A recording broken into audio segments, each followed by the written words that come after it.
Good morning, everyone, or good afternoon now. We're just going to wait for 1 or 2 minutes while we have everyone drop in from the waiting room into the webinar, but I'm looking forward to a good webinar today. We'll get started shortly.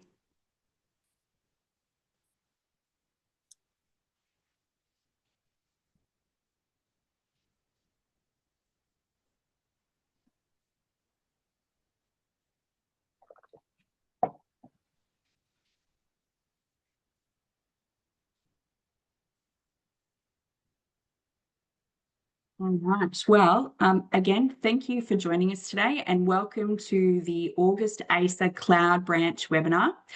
We're delighted to have you join us today. And my name is Kylie and I am the AISA Events Manager. Joining me today to host this webinar, I would like to welcome Richard and Paul from the AISA Cloud Branch Committee. Our webinar today is going to feature guest speaker Gokhan from Clover.io for a discussion today on the true cost of weak cyber oversight in crypto. Today, our session will last for around 40 minutes, and then at the end of the presentation, we will open up to Q&A from the audience, and you can participate in Q&A by using the Q&A or the Zoom toolbar at the bottom of your screen and use that Q&A functionality. We ask that you drop your questions in as we're moving along through the session today, and we'll get to them and answer as many questions as we can at the end of the session. Also, just reminding everyone this session is recorded and we will share the recording with all AISA registered members, registered for the webinar, I should say, within the next 7 days. AISA acknowledges the traditional custodians of country throughout Australia and their connections to land, sea and community. We pay our respects to elders past, present and extend that respect to all Aboriginal and Torres Strait Islander peoples today.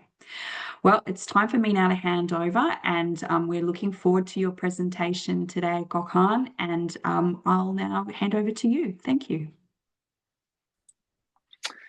Thank you, Kayla, and thank you for accepting me at this event. I'm Gökhan Polat, and for those who don't know me, I'm currently the founder of Clover.io. My work spans several key areas in the digital and risk space, including being an AISAC Emerging Trends Working Group. AISAC is a global organization in technology area. And FinTech, Istanbul Business Development Leader. I love FinTech sector, crypto sector. As you see, I'm presenting about it. And co-founder of a community database. I am helping to youngsters about understanding digital technology and finding them some jobs. And recently helping a Web3 gaming project in Turkey. I'm also actively involved with Cloud Security Alliance, DLT blockchain governance and AI governance working group, and I am also one of the founders of Turkish chapter of Cloud Security Alliance. And I live in Istanbul. It's a little bit far away. It's here like 5 a.m. Hello from Istanbul to all my friends over there. And I have some certifications. I have some experience in this sector, especially in the technology and crypto sector. The Paribu, as you see on the screen, is one of the biggest Turkish crypto exchanges in Turkey, and I have an experience over there like director of enterprise risk management, and I'll provide you the insights from that experience also. Our agenda covers several key areas. We'll start with market growth and the adoption of crypto assets. Then we'll delve into the global crypto market and explore the broader crypto ecosystem and its risk universe. Following that, we'll examine how big crypto crime was in 2025 and highlight some of the most significant crypto hacks. Finally, we'll conclude with closing remarks. And here I have a brief survey to better understand your experience in this area. While the slides will remain the same, I will not able to change in the live session, but I may adjust my speech and the examples I share based on your feedback. So the content is as relevant as possible for you. So you have like 1 minute, please share your answers in the chat box. And yes, I'll check them. As you see on the screen, at the core of today's discussion is a crucial question that many are pondering about their digital assets. How secure are my digital assets? This inquiry highlights the pressing need for strong cybersecurity governance in an ever-evolving environment. In 2025 alone, exploits, phishing scams, insider threats, and vulnerabilities in smart contracts led to the loss of billions of dollars. Despite advancements in technology, attacks are not diminishing. Instead, they are becoming more sophisticated. The attackers learning much better than us. I believe that the recent theft at Bybit, maybe you heard about it, serve as yet another reminder that security in the digital asset market is constantly moving target. And let's take a step back and look at the bigger picture, because we have to first talk about the use cases. What can blockchain actually do in the real world? First, in identity and verification, blockchain enables tamper-proof and self-sovereign identity models. And in payments, it allows for cheaper, faster, borderless transfers. On the supply chain side, product traceability allows us to follow an item from its origin to delivery, verify products, and track documents in real time. For instance, if you want to be sure the fish you are eating really came from Norway, because in Europe, Norway is a well-known country importing, exporting sea products. Blockchain lets you trace its journey from the sea to your plate, so you can trust its origin. In governance and voting systems, blockchain enables trustless execution and more transparent participation, reducing the need for intermediaries. There are also DAOs, decentralized autonomous organizations. If I make a pronunciation mistake, please sorry me, which are new governance systems. And I'm trying to now create a DAO for my own community, by the way. And we are seeing big growth in storing crypto assets safely and turning real world things like real estate or art into digital tokens. This makes it possible for people to own just a small portion of something valuable. We are on the edge of fractional ownership. For example, I could have a beautiful house by the sea in Sydney, even if I don't live there or own the whole property. Blockchain is changing what ownership means. In regulatory compliance and auditing, blockchain's immutable record keeping and real-time audit trails make it easier for regulators and companies to maintain transparency. And last one, a month ago, I attended a Web3 event and moderated 2 sessions with panelists like founders and C-level representatives of BitLayer, Certic, and Cubic. If you are crypto or Web3 oriented, I guess you know these companies.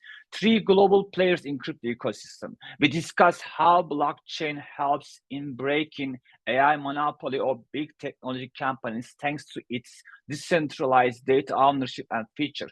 So when we talk about blockchain, we are talking about a versatile technology that reaches far beyond cryptocurrency. It's about trust, transparency, and efficiency in multiple sectors. So we should think other use cases too when we talk about blockchain and crypto.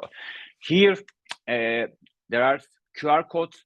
You can safely scan the QR codes. When I provide trainings, I sometimes make small jokes to my attendees, but this is not. You can safely scan the QR codes, and you'll reach the documentation, the reports, global reports. I use 2 sector reports to analyze the financial capacity and the crypto ecosystem. By the way, I want to check the chat area if there's anything for the question. Okay, nothing. These industry publications provide data-driven insights on adoption, market growth, acceptance, and security challenges. According to the State of Crypto Report 2024 published by A16Z Crypto, This is one of the most popular thought leadership in crypto. There are over 220 million monthly active addresses distributed across various blockchains, highlighting significant growth in adoption. The report also shows that developer engagement is rising rapidly with Solana's developer ecosystem. Solana is one of the, again, major actors in the system, then more than doubling in size. This indicates the ecosystem is maturing, paving the way for more scalable and robust digital assets. Another critical publication worth mentioning is 2024 annual crypto industry report prepared by CoinGecko, another, again, main actor, and I also follow their publications.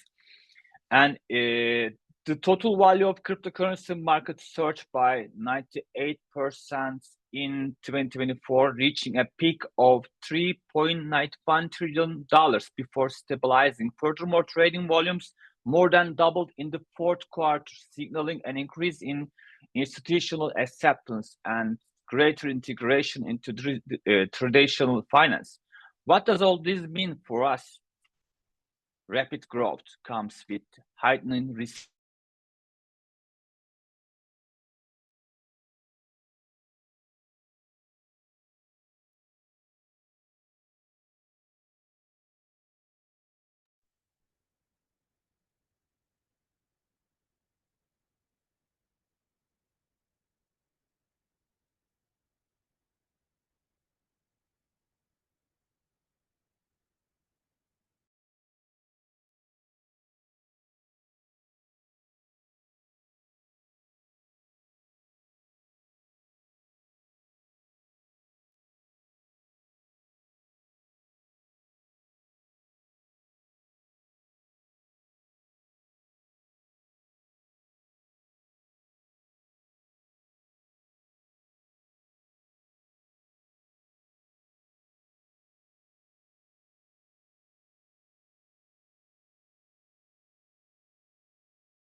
Everyone, I'm just wondering if we may have lost our speaker.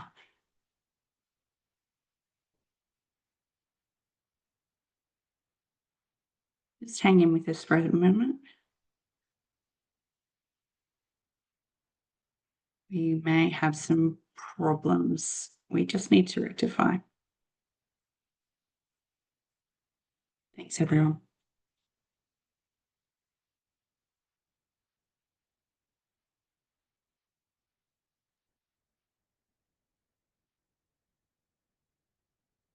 And we were so good too. We tested everything. We're just trying to message our speaker who, as we know, is in Istanbul. So we do have a few little challenges there. Let's see if we can get him back. Just bear with us, everyone. Apologies.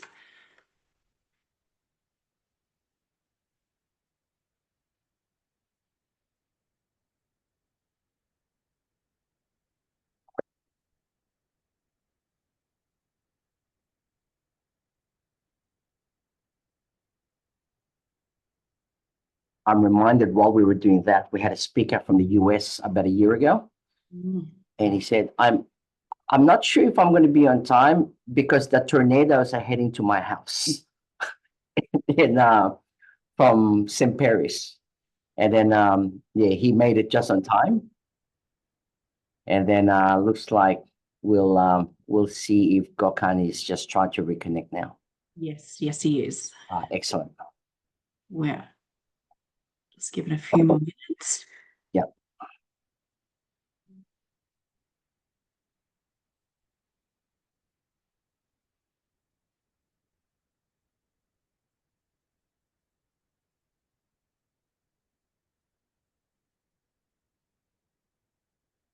We're waiting for him. I think, Paul, if you're there, it's a good opportunity just to let our members know of the upcoming, it's back now, upcoming series of webinars we're planning. It's going to be a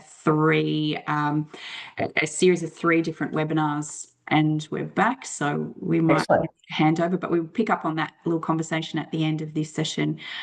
Gokhan, have we got you back? Are you there? Can you hear us?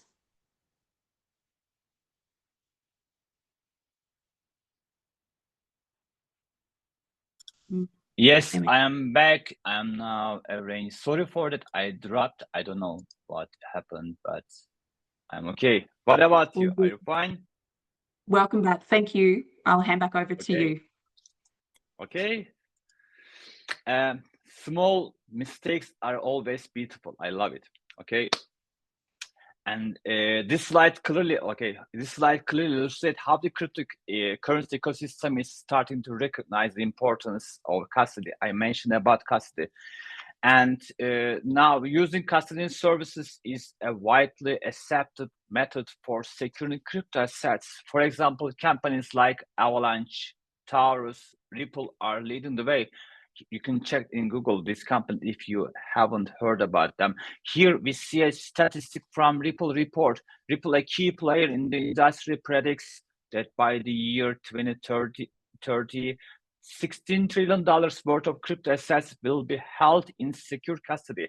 Custody means now exchanges do not keep customer digital assets, and it's provide a control layer, security layer for, because these custodians are more strong, or they have strong, robust security services, and that 10% of the global gross domestic product will be tokenized.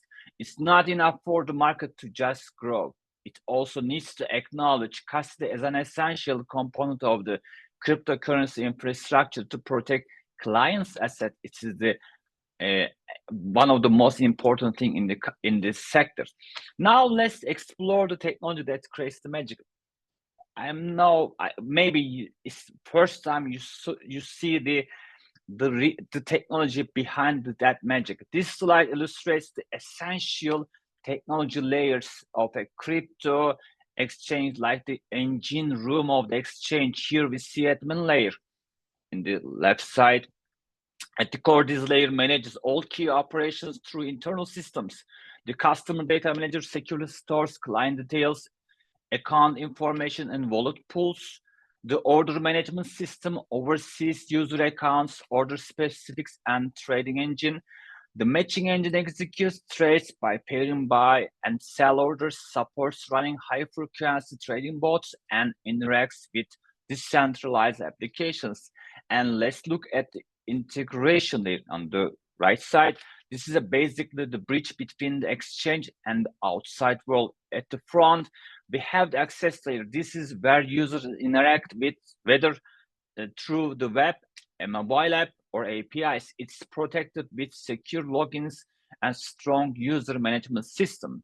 From there, the exchange connects outwards to payment processor, third-party apps, and external liquidity providers. And finally, on the downside of the slide, we have the blockchain executor, which is the part that actually carries out transactions on the blockchain and supports those extra value-added decentralized application. In summary, this architecture enables a crypto exchange to manage millions of secure real-time transactions while integrating seamlessly with the global financial system. So we should think about the control, security controls in these business technology processes. And I created just for you a high-level risk profile for crypto asset service provider company, and highlighting important pain points. Please take a closer look, or you can take the screenshots. Using of the COSO Enterprise, I'm sure you already know about COSO, a global framework for internal control systems and risk management, enterprise risk management. And this is from ERM. I organize the risk into 4 distinct categories: financial, compliance, operational, and strategic risk. When I was the director of the company, I applied COBIT. I am the trainer of COBIT. I love COBIT. And this cybersecurity framework, ISO 31000 risk management, and COSO to create a strong digital trust environment. So I am very used to it. One of the most significant concerns in the presence of cyber threats, which are incorporated into operational risk and have an impact on key management, vendor dependencies, and technological failures. With this slide, I am aiming to remind you one of the important principles we all know very well. Every category of risk is interrelated. If it is not managed properly, one risk can trigger another danger or weaken essential controls designed to protect against severe threats. And let me drink my coffee. And this is the bi-weekly LinkedIn newsletter I created. Bi-weekly, not bi-weekly, bi-weekly LinkedIn newsletter. You can also securely, safely scan the QR and please become registered if you love to learn more about digital trust for Web3. Digital trust is not just security. You also learn about business model. You also learn about human psychology. We also hear about marketing, financial. I am bi-weekly writing about specific for crypto sector in this newsletter. You can find more about. We are now talking. More about the things we are talking now. And this is before we dive into scary lens of cyber threats. Let me share a moment from an event I organized during my time as a risk service business development leader at Ernst & Young, Turkey. The event focused on technology support and data protection, and I had prepared a closing speech to summarize everything we discussed at the end of the event. But as always happens, the speakers are sitting left side on me. They went over their time, leaving me with little room for my planned talk. So I decided to take different approach to provide the emotion I want to provide my audience when they are living.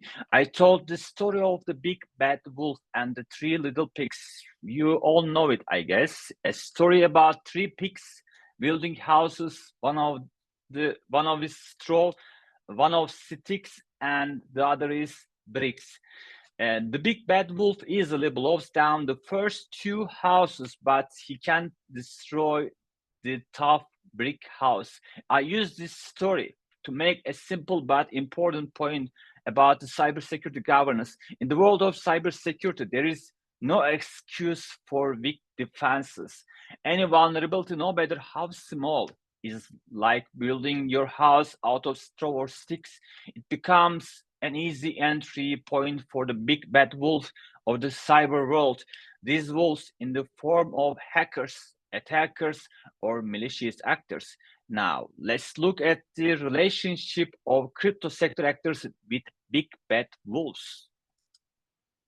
This is another report. I love to speak about the reports. As you see, and it's come from Chainalysis 2025 Crypto Crime Report. It clearly shows all the increased interest that bad wolves have in the world of crypto.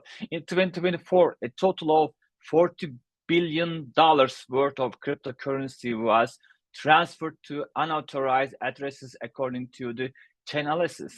While this amount represents just 0.14% of the total on-chain transaction volume, the sheer magnitude of the figure proves that criminal networks are increasingly active in the digital asset space. This shows that the crypto ecosystem is an expanding battleground for illegal operations. And this is another report from Section Scanner Report, financial sector. People from attending financial sector, I guess they heard about it. This is another important global actor in KYC and AML compliance. We also see here a significant threats from cyber attacks, 28%, compounded by identity theft, 42%, and payment fraud, 19%. And insider fraud contributes to 11% of cases. weakening internal security and increasing data breach risk. These issues are interconnected, which with weak compliance, poor key management, and inadequate access controls, thereby heightening cyber hazards. And this slide, again from Chainalysis, show the key risk in crypto sector, from market volatility and regulatory changes to privacy, custody risks, smart contract flaws, compliance and scams. Again, the chart is from Chainalysis and tells an important story. The dark blue bars show the total value stolen each year, while the orange line shows the number of hacks. We see in 2024 had the highest number of hacks ever. 303 hacks occurred, with $2.2 billion stolen, less than in 2022 it was $3.7 billion. There is a decrease, but in total of lost money, but successful hacks are increased. This is because there is a broader attack surface and more diverse tactics. They are learning better than us, as I mentioned in the beginning of this presentation. And in my view, the main reason for the high level of successful cyber attacks is the combination of valuable targets, technical complexity, and limited centralized control. And I guess there are some specific reasons for the interest of attackers in the sector. First, irreversibility and transaction. These three things are very special for this sector. Irreversibility and transaction. Once a crypto transaction is confirmed on the blockchain, it cannot be reversed. In traditional banking, fraudulent transfers can sometimes be recalled. In crypto, stolen funds are gone unless the attacker willingly returns them. This makes hacking extremely profitable. And second, high liquidity, instant convertibility. Crypto assets can be quickly moved through decentralized exchanges, mixers, and cross-chain bridges, making it hard to trace and recover stolen funds. Third, technical complexity. Crypto systems rely on smart contracts, blockchain protocols, and integration with multiple external services. Each layer introduces potential vulnerabilities, and rapid innovation often leaves less time for true security testing. And as all we know, complexity increases the possibility of the risk. And last and the worst, immature governance. Compared to traditional finance, many crypto firms lack robust internal controls, formalized security operations, and independent oversight. This gives attackers more opportunities to exploit weak spots. Why? Because these entrepreneur young guys know how to take your money and put in their pocket, but they do not pay too much attention about their internal control, risk management, fraud prevention, AML, KYC, and cybersecurity governance. Because they think blockchain is secure. No. In short, because the attackers coming from Web2 world, they are very experienced. They know what to do, but they just learn about Web3 and apply these systems into Web3's ecosystem. In short, the high value, speed, and borderless nature of crypto transactions combined with a fast-moving but often undergoverned industry create a perfect arena for big bad wolves. In Web3 cyber, and this is special for I try to provide some special attack types here, and this is very limited. But in Cloud Security Alliance website, there is documentation about it. We created about like hundreds of different crypto attack type. You can find full list on that site. First, we have smart contract risks. A tiny flaw in the code or a missing way to update it can create a huge vulnerability. Once that contract is on the blockchain, it's very hard to fix without messing up the whole system. Then we have consensus network vulnerabilities. This is about attacks on the network itself. For example, a 51 attack is when someone gets control of most of the network's power to change the rules or manipulate the ledger. This is it's a theoretical attack type. It's very hard to achieve it, but it is good to know. A Sybil attack is when an attacker creates a lot of fake identities to confuse the network. And next up, wallet exploits. This is a big one. Poor key management, phishing, or weak seed phrases can also be single points of failure. If your private key is gone, your assets are gone, is irreversible. And here again, I take this data from another crypto website, a well-known crypto sector website. And it underscores the alarming frequency of severity of major breaches within the crypto sector in 2025. Many of you have likely heard about some of them. In Bybit attack, only in this attack, $1.46 billion gone in one attack, and it is one of the largest in crypto ecosystem, illustrating how a single exploit can lead to substantial financial repercussions. In the Bybit case, the attacker targeted a Ethereum multi-sig cold wallet and then manipulated the sign-in process by deploying a malicious smart contract that redirected funds during what seemed to be a routine transfer. This maneuver enabled them to siphon off approximately $1.4 billion in a single transaction. And in others, let's check the others. For smart contract vulnerabilities played role in protocol breaches such as C2S and UPCX. Wallet exploits and phishing attacks are the main factors in incidents involving PMX and other smaller scale hacks. And now we have another survey. What do you think? I explained some of the facts, data-driven facts from crypto sector. As a risk expert, how do you feel about the crypto sector as part of your career journey? Please also write in the chat area about it. Not for me, too risky. You can say this, you can think like this. Challenging, but I am interested, exciting, and full of opportunities. I choose C because I feel it. Then they need us. They need risk experts, compliance experts, security experts. They need our experience and understanding, and they play with a lot of money, so they may pay you a lot too. And yes, I check them. Okay.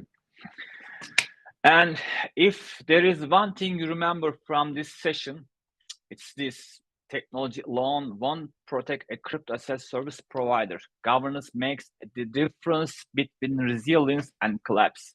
This model shows the 4 pillars where every CAPS crypto asset service provider must have. I'm sure we are all familiar with this model. It's nothing new for us, for risk experts, but it is new for them. They need us. Again, I'm telling. However, very few in the crypto sector are aware of it, and I believe this sector, especially the major players, really needs our expertise. First, governance foundations, clear accountability, defined roles, and regulatory alignment. Like in Europe, there is DORA, MiCA, GDPR, and these are the backbone. Without them, even the best security tools are blind because, as we all know, again, technologies are not controlled. The rules on this technology creates secure us, not DLP, not CM, not firewall. If you don't have a proper rules on this technology, it will not work as you intend. Or because of the false positive, your security operations center people will not able to catch the Trojan activities or hackers beat back walls. 3-layer security architecture. Security must be built into the protocol, network, user layers.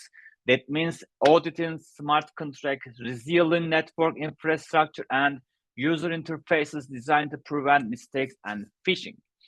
And data consent governance, minimizing data collection using zero-knowledge proofs and giving users controls of their information keeps regulators and customers on your side.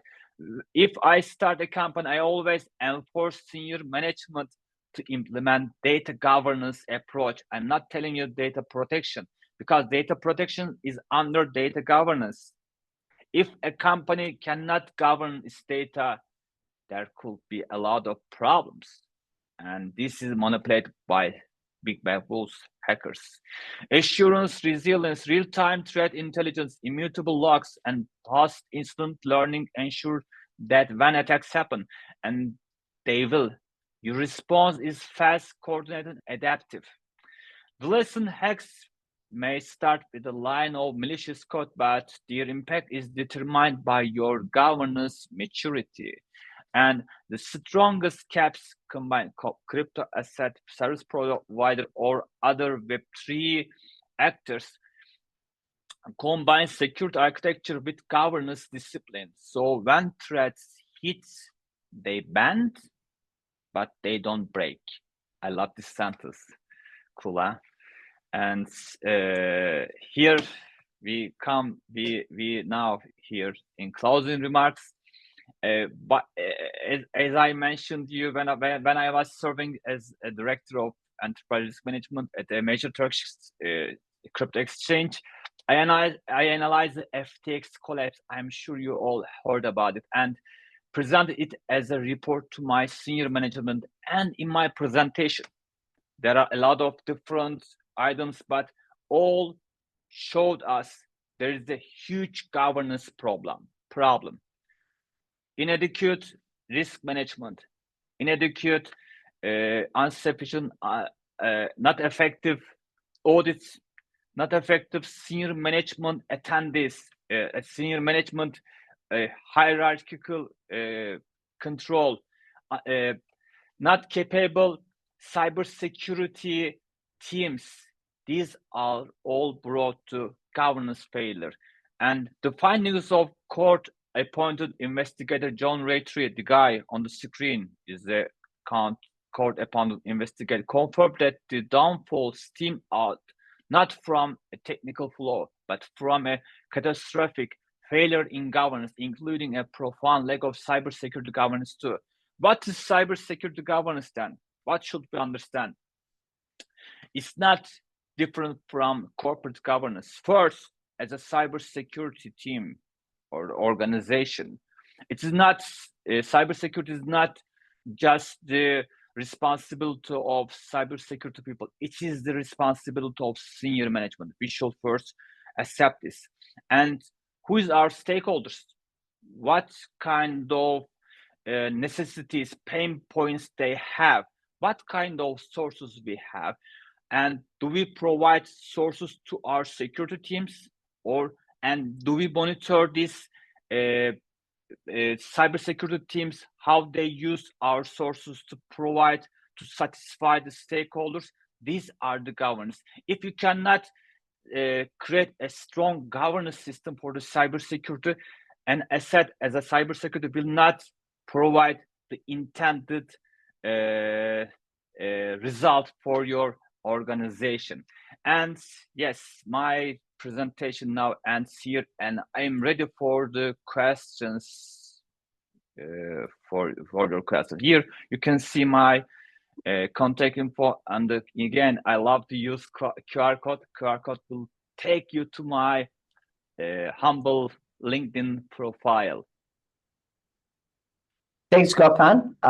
We have one question so far from someone, and they said, which country exchanges are known to allow stolen currency to be converted into real money? I think what they're alluding is, I know here in Australia and in the US and the UK, a lot of exchanges, if the money is flagged as being stolen, they will not allow those funds to go through. But there are certain countries that allow stolen money. So do you know which countries are popular to the criminals? Richard, it's a good question. I will search for it, but I have no answer for it because I haven't heard about it. I will check it. It's very interesting. Yeah, because I know that I know what we've heard in the past is that there are certain countries, let's just call them naughty countries, where the exchanges will allow you to take out the stolen funds, but I think they take a bigger chunk, like 30% or 40% commission as well. So I was just wondering if you knew which countries there were, or would they be the usual suspects that are in our embargo countries, for example? I'll ask this question to my legal experts. There are a lot of legal, communities. Yeah. Every day they speak about this stuff. They will like this question. Thank you, Dolly. Yeah. Dolly Barton. Thank you for question, but sorry for not answering it. Paul, you had a question. You had a question offline. Yeah, that's right. Yeah, I was thinking. So just in terms of not being a victim of cybercrime, what would be the best, safest way to start investing in cryptocurrency? As a person, individual, right? Yeah. So effectively, not looking for something that will give you the best financial sort of investment, but more about okay. avoiding Security. Okay, that's right. Okay, 2 days before I attended an Twitter live session, and the question was the same. Okay, first, there is a problem, psychological problem, and they manipulated FOMO. I guess they are claiming a coin, a cryptocurrency is more rewarding. Please don't stop and don't be late. Please invest on it. Be aware of this kind of things because it is a psychological manipulation. First, we have to know where we're investing. In the crypto ecosystem, there are a lot of projects, hundreds, thousands of projects. If you want to choose one of them, first, please take a look at their website, not others. Because the website, as a website, it should provide you the necessary information about who are the founders, if they have previous experience in this area. And you should also look for a white paper which provides you understanding about the objective of this project, who are attending, what kind of risk they are expecting, what kind of controls they are applying for the deal with these problems. You need to check this kind of information from their website, from their white paper. Even you can also check in their website for the addresses. Is that true? You can check the colors. You can check, how the format, because it also provides some understanding.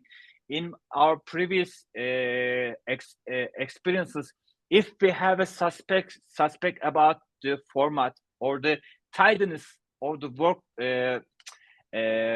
white paper, this creates a suspect in us, and when we check it, we see these guys are fraudulent. So pay attention about it. And second and third, this is third, be aware what is hot wallet, what is cold wallet. When you start to make investment, please try to start to use also cold wallet.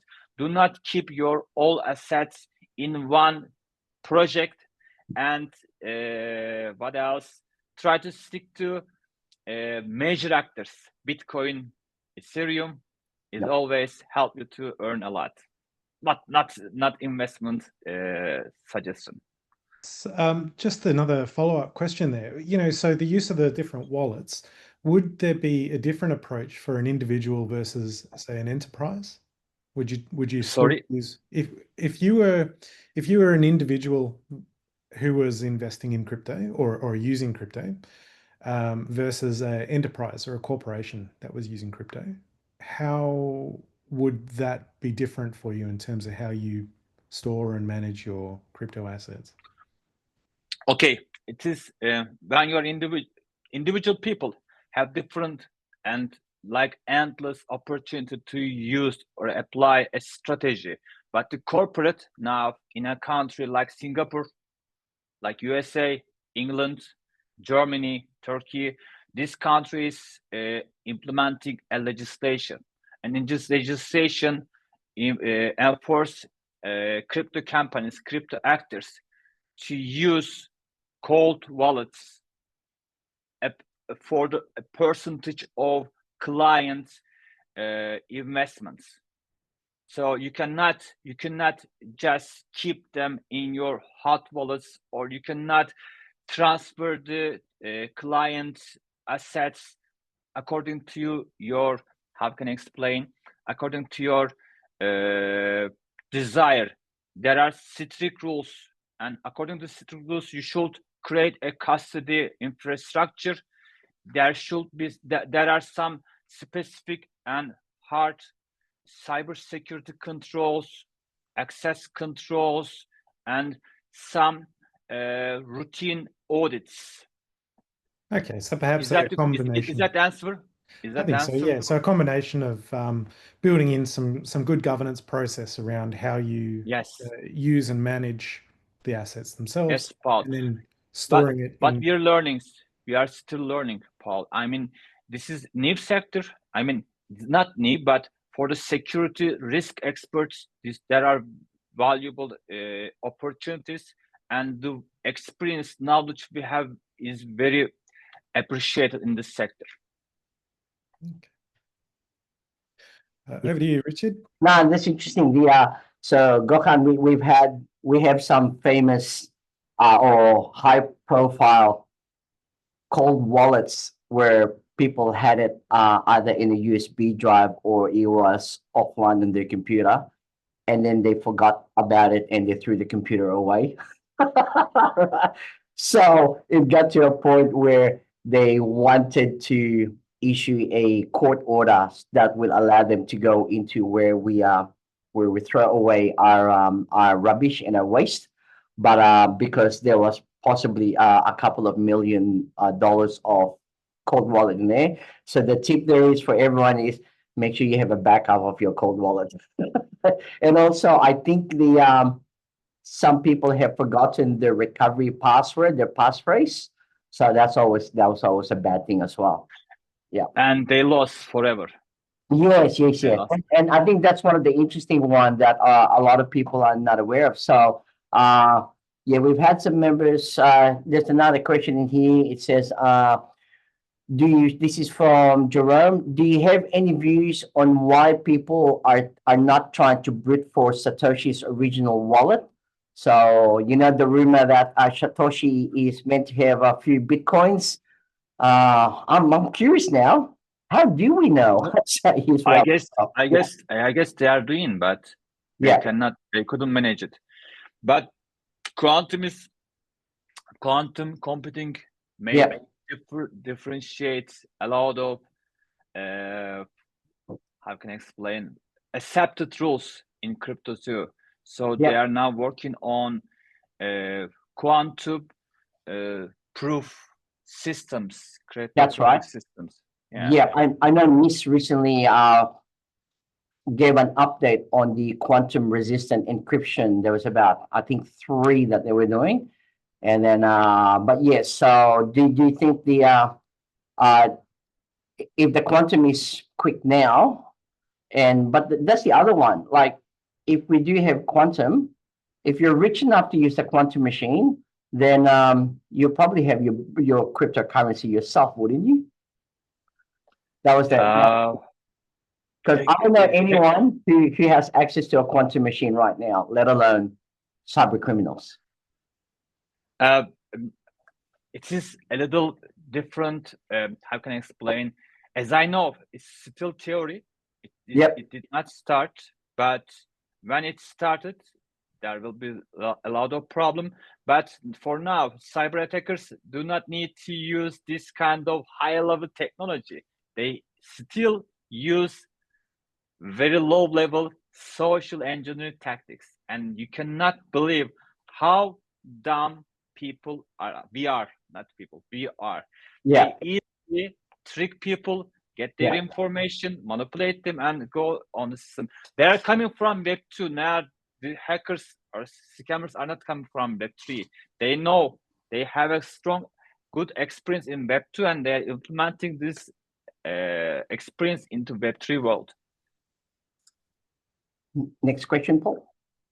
Yeah, Bendara has asked a question relating to why is Bitcoin so prevalent, really? Why suggestion is holding more than 50% of all cryptos, and will it continue that way? I guess because people trust it. It's a trust issue. At the beginning, we talk about Bitcoin.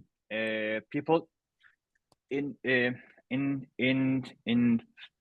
coin projects, there are different levels, and Bitcoin, for a lot of us, is the symbol of trust in crypto ecosystem. People believe it. So they still try to keep their investment in Bitcoin. Yesterday, I was listening to a crypto influencer. They all say, if you have money, keep in Bitcoin, just like 40%. Maybe you can play with 20%, but try to stay in Bitcoin. But again, I am not an investor. I am not an exchange guy, by the way. I am not good with money, okay? They can easily trick me, so I leave my money to my professional people, okay? And a very broad question, I presume, how can cryptography governance remain ethical as decentralized trust? And I am reading, by the way, Paul, if you want to go on, okay? Trust and imperative new forms. Jagadish asked that how can cryptographic governance remain ethical as decentralization automates trust, and in parallel, what new forms of risk and trust emerge as automates security operation in crypto ecosystem? Cryptographic governance remain ethical as this automates trust. Cryptographic governance remain ethical. I'll try to answer as I understand. Okay, the governance system is not just consist of technology. We need to have different components, like we need to have processes, we need to have people, role, capacity, skills, we need to have culture, organizational culture, because human behave according to some culture rules. We have documentation, we have applications, so all together create a governance system. If you just stick on technology, it will not work, because as we explained, technology is not a control. The rules on this technology only help us.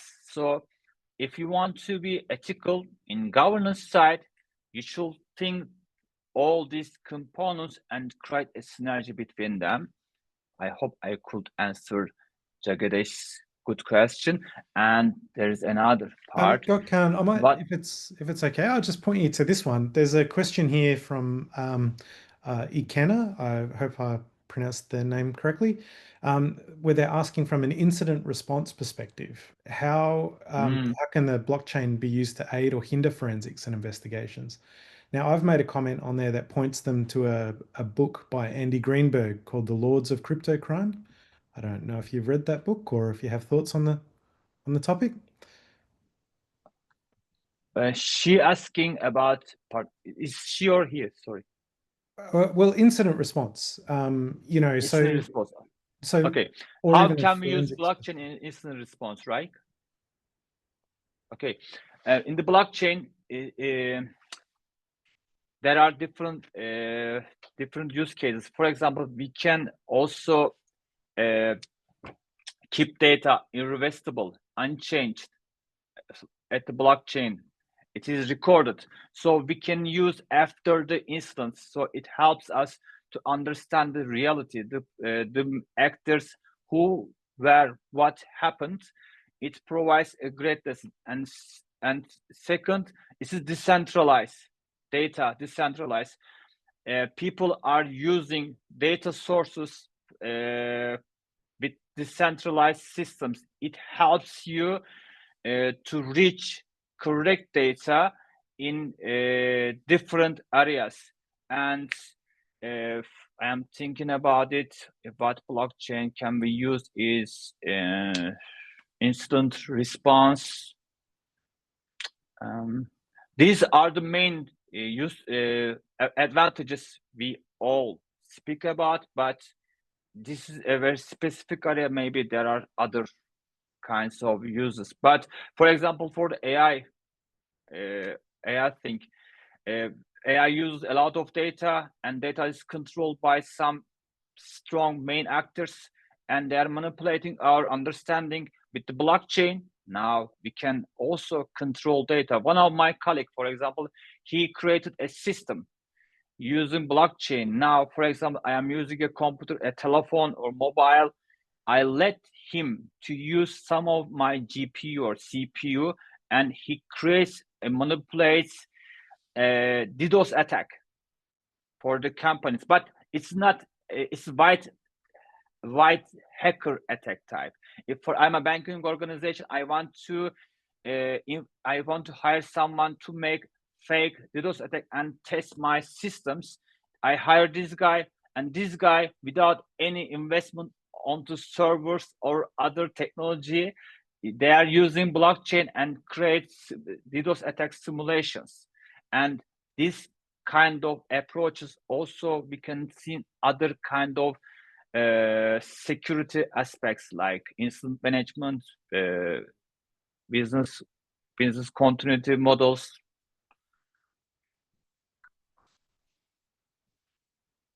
I think we have time for one more question before we start wrapping it up. Unless Gokhan, you can answer it quickly.